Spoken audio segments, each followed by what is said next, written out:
What's up, everyone?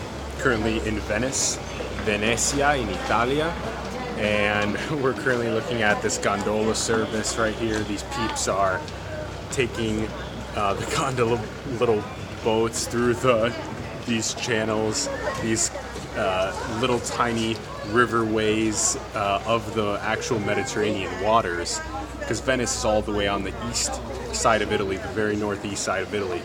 Anyway, this is nuts because, look at these buildings that are between the little tiny river waterways. These are spread all throughout Venice and Italy. It's gorgeous here. These guys have a monopoly on the place, the gondola services.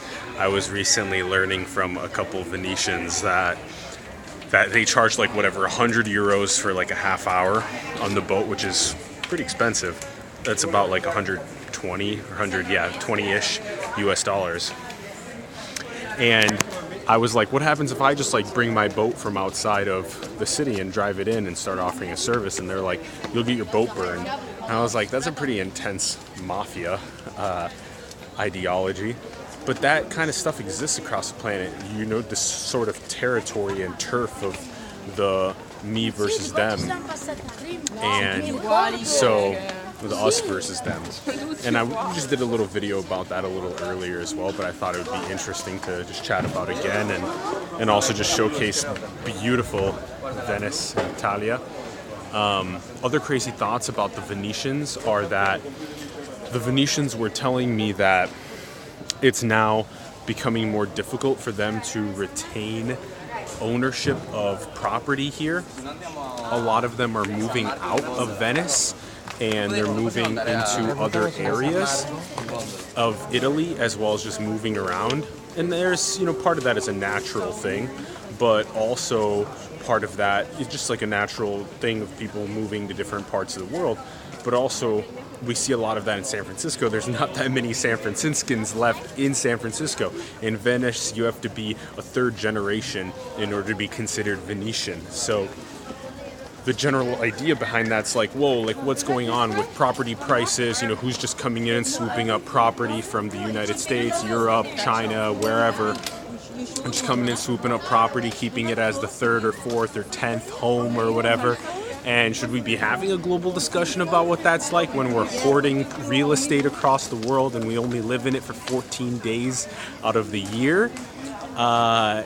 And that it's potentially moving out the artists and the other thinkers and doers in the area that actually live there, and they're being forced to go into longer commutes to and from, all this different kind of stuff. So there's so many variables to crunch around this, but are we actually considering what it's like to drive artists and other creative intellectuals out of communities based on financial variables? Because that to me that seems like counterintuitive, because artists should be paid well, artists should be funded well, designers should be funded well, people that are trying to progress human creativity should be funded well, but they're not in many ways.